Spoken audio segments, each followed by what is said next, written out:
Hi friends, எல்லாருக்கும் வணக்கம். இன்னைக்கு நம்ம ரூபீஸ் வீட்டு சமையல் வீடியோவில் நீங்கள் என்ன பார்க்க போகிறீங்க அப்படின்னு பார்த்தீங்கன்னா, இப்போ காலையிலே போய் நாங்கள் ஃப்ரூட்ஸ் எல்லாம் கொஞ்சம் வாங்கிட்டு வந்திருக்கோம். ஃப்ரூட்ஸ் எனக்கு வந்து எப்பயுமே சாப்பிட்றது ரொம்ப ரொம்ப பிடிக்கும். அதுக்கடுத்து சரஸ்வதி பூஜை நான் 2-3 நாளில் வந்துடும். இப்போயே நம்ம பழங்கள்லாம் வாங்கி கொஞ்சம் பழங்கள்லாம் கொடுத்து வச்சுட்டு நமக்கு சாப்பிட வேண்டிய பழங்கள்லாம் சில பழங்கள்லாம் வாங்கிட்டு வச்சுருக்கோம். அதெல்லாம் வச்சு நம்ம சாப்பிட்டுக்கலாம். அதனால் கொஞ்சம் பழங்கள்லாம் நிறையா வாங்கிட்டு வந்திருக்கு. இப்போ என்னென்ன பழம் வாங்கிட்டு வந்திருக்கோம், அந்த பழங்களோட ரேட் என்னென்ன ரேட்டு அப்படின்ட்டு நம்ம வீடியோவில் பார்க்க போகிறோம். இந்த வீடியோவை நீங்கள் முழுசாக பாருங்கள். வீடியோ பிடிச்சிருந்தா லைக் பண்ணுங்கள், ஷேர் பண்ணுங்கள். இது வரைக்கும் நம்ம சேனலுக்கு சப்ஸ்கிரைப் பண்ணாமல் சப்ஸ்கிரைப் பண்ணிக்கங்க. இப்போ வாங்க வீடியோக்குள்ள. ஏன்னா சரஸ்வதி பூஜை சமயத்தில் கூட்டமாக இருக்கும், வாங்குறதுக்கு போக முடியாது. ரெண்டாவது பார்த்தீங்கன்னா சரஸ்வதி பூஜைக்கு பழங்கள் விலை வந்து ஒவ்வொரு பழங்களோட ரேட்டெல்லாம் ஜாஸ்தியாக இருக்கும். பைனாப்பிள் வந்து 75 ரூபாயா, 1 ஏக்கரில் இருக்கிறதுனால 95 ரூபா ரேட் போட்டுருக்காங்க. அதுக்கடுத்து பார்த்தீங்கன்னா இந்த கொய்யாக்காய் வாங்கிட்டு வந்து பாருங்க. கொய்யாக்காய் வந்து நல்லா ஃப்ரெஷ்ஷாக சூப்பராக இருந்துச்சு. இந்த கொய்யா பழம் வந்து பழமாக சாப்பிட்றது எனக்கு பிடிக்கவே பிடிக்காது. சமயத்தில் அந்த பழத்தில் வந்து புழுவெல்லாம் இருக்கும், அதனாலே பயந்துட்டு நான் அந்த பழம் சாப்பிடவே மாட்டேன். இந்த மாதிரி உரக்காயாக இருந்தால் சாப்பிட்றதுக்கு எனக்கு ரொம்ப பிடிக்கும். இந்த கொய்யாக்காய் 1 கிலோ 95 ரூபாயா, அரை கிலோவுக்கு கொஞ்சம் கூட இருக்குது, 53 ரூபான்னு போட்டுருக்காங்க.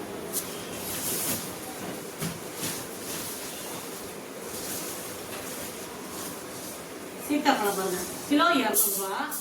இது அரை கிலோவுக்கு கொஞ்சம் கூட இருந்துச்சு. எவ்வளோ போட்டுருக்காங்கன்னா 104 ரூபா போட்டுருக்காங்க. சீத்தாப்பழம் வந்து எனக்கு ரொம்ப ரொம்ப பிடிக்கும். சரி, எனக்கு ஒன்று மட்டும் வாங்கிக்கலாம் போயிட்டு இந்த ஒரு பழம் 104 ரூபா.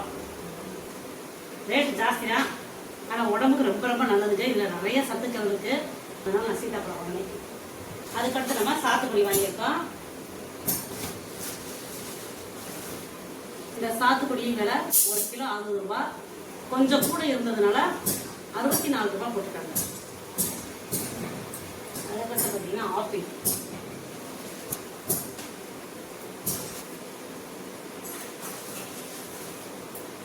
ஆப்பிளோட ரேட்டு 1 கிலோ 160 ரூபா. இப்போ இது வந்து நம்ம 160 ரூபா கொடுத்து வாங்கியிருக்கோம். இந்த மாதுளம்பழம் 1 கிலோ 200 ரூபா. நம்ம அரை கிலோ தான் வாங்கியிருக்கோம், கொஞ்சம் கூட இருந்ததுனால 104 ரூபா வாங்கியிருக்காங்க. இந்த கொடை ஆரஞ்சு பழமோட ரேட்டு பார்த்தீங்கன்னா கிலோ 120 ரூபா. 1 கிலோ வாங்கியிருக்கோம், 1 கிலோ 120 ரூபா ஆகி போச்சு. அதுக்கடுத்து பார்த்தீங்கன்னா கிரேப்ஸ். இது வந்து 1 கிலோ 80 ரூபான்னு போட்டிருக்காங்க. நம்ம அரை கிலோ போதுன்ட்டு அரை கிலோ தான் வாங்கிட்டு வந்திருக்கோம், 40 ரூபாய்க்கு. அதுக்கடுத்து நம்ம 3 தேங்காய் வாங்கிட்டு வந்திருக்கோம். இந்த தேங்காய் யாருக்கு வாங்கினோம்னா, அங்கே வர்ற வழியில் ஒருத்தவங்க வழியில் வச்சு விற்றுக்கிட்டாங்க. அவங்ககிட்ட இந்த ஒரு தேங்காய் 40 ரூபான்னு வாங்கிட்டு வந்திருக்காங்க. ரொம்ப ரொம்ப சீப் அண்ட் பெஸ்ட்டாக விட்டாங்க. அவங்ககிட்ட நாங்கள் பேரம் பேசாமல் 40 ரூபா சொல்லவும் 3 தேங்காய் வாங்கிட்டு வந்திருக்கோம். தேங்காய் நல்லா பெரிய பெரிய காய்ங்க. இதே நம்ம கடையில் போய் கேட்டோம்னா இந்த ஒரு தேங்காய் எப்படி 60 ரூபா சொல்லுவாங்க, 20 ரூபா கூட வச்சு தான் வைப்பாங்க. நிறைய வச்சு வித்துட்டு இருந்தாங்க. ஒரு காய் 40 ரூபான்னு சொன்னாங்க. சரிட்டு 3 தேங்காய் வாங்கிட்டு வந்திருக்கேன். அவங்களே பார்த்தீங்கன்னா வாழைக்காய் வேறு வித்துருந்தாங்க. சரி, ஒரு 10 ரூபாய்க்கு கொடுங்கண்ணே. 3 வாழைக்காய் 10 ரூபாய்க்கு கொடுத்தாங்க. அதோட நம்ம 3 வாழைக்காய் வாங்கிட்டாங்க. இன்னைக்கு நம்ம பழங்கள்லாம் வாங்கிட்டு வந்திருக்கோம். இன்னைக்கு நம்ம என்னென்ன பழங்கள்லாம் வாங்கிட்டு வந்திருக்கோம் இந்த வீடியோவில் பார்த்துருங்க. இந்த வீடியோ இருக்காங்க இப்போ வந்து கம்பி கட் பண்ண வந்திருக்காங்க. அந்த கம்பி கட் பண்ணுற பசங்களாம் உங்களுக்கு இந்த வீடியோவில் பேசுகிறேன். அவ்வளோதான் ஃப்ரெண்ட்ஸ். இப்போ சரஸ்வதி பூஜை வருது, அதுக்காக நம்ம இப்போயே பழங்கள்லாம் வாங்கிட்டு வந்துருக்காச்சு. நான் ஒரு யூஸ் பண்ணுற பழங்கள்லாம் எடுத்து வச்சுட்டு அதுக்கடுத்து நமக்கு சாப்பிட்றதுக்கு கொஞ்சம் பழங்கள் எடுத்துட்டு சாப்பிடலாம். இது சாப்பிட்டோம், இது வந்து கழுத்தெல்லாம் இதை வந்து நான் சாப்பிடுவேன். அதேமாதிரி அன்னாச்சி பழத்தையும் நாளைக்கு நாளை கழிச்சு கட் பண்ணி நான் சாப்பிடுவேன். எனக்கு சுகர் இருக்கு, சுகர் இருந்ததால அதை பற்றி நான் கவலைப்பட மாட்டேன். பழங்கள் நல்லா சாப்பிடுவேன். சுகர் டெஸ்ட் போய் பார்த்தீங்கன்னா சுகர் 4 தான் இருக்கும், ஏறவே ஏறாது. ஒயிட் சுகரில் செய்கிற பலகாரம் இருக்கு பாருங்க, அந்த இனிப்பு பலகாரம் சாப்பிட்டா மட்டும்தான் சுகர் வந்து குப்புன்னு ஏறும். நான் என்ன செய்வேன்னா பழங்கள் நல்லா சாப்பிட்டு சாப்பாடு சாப்பிட மாட்டேன். அந்த பழங்கள் சாப்பிட்றதோட அப்படியே விட்டுருவேன். இப்படி சாப்பாடு சாப்பிடணும்னு ஆசை இருந்துச்சுன்னா 2 மணி நேரம் அப்படி இல்லாட்டி 3 மணி நேரம் கழிச்சு நான் சாப்பாடே சாப்பிடுவேன். அப்படி சாப்பிட்டோம்னா சுகர் வந்து ஏறாது. ஒரு 1000 ரூபாய்க்கெல்லாம் வாங்கிட்டு வந்து வச்சுருவேன்.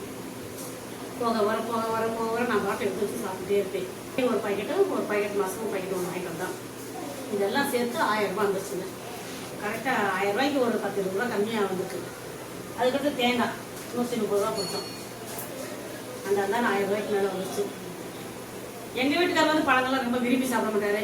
எப்போயாவது கம்பல் பண்ணி ஏதாவது கட் பண்ணி கொடுத்து சாப்பிடுங்க அப்படின்னு சொல்லி கம்பல் பண்ணால் சாப்பிடுவாங்க. போடுறது இப்போ இதை பூரா நமக்கு தேவையான பழங்களை மட்டும் வெளியே வச்சுட்டு சாமி கும்பிட்றதுக்கு என்னென்ன படங்கள் வேணுமோ அந்த படங்களை கூட எடுத்து ஒரு கவரில் சுற்றி ஃப்ரிட்ஜுக்கு வச்சிடலாம். சாமி கும்பிட்றப்ப நம்ம அதை எடுத்து வச்சு சாமி கும்பிடலாம். அவ்வளோதான் ஃப்ரெண்ட்ஸ். இந்த வீடியோ பிடிச்சா லைக் பண்ணுங்கள், ஷேர் பண்ணுங்கள். இது வரைக்கும் நம்ம ரூபி ஸ்வீட் சமையல் சேனலுக்கு சப்ஸ்கிரைப் பண்ணாமல் இருந்தால் சப்ஸ்கிரைப் பண்ணிக்கோங்க. மீண்டும் அடுத்த ஒரு வீடியோவில் சந்திப்போம். நன்றி, வணக்கம்.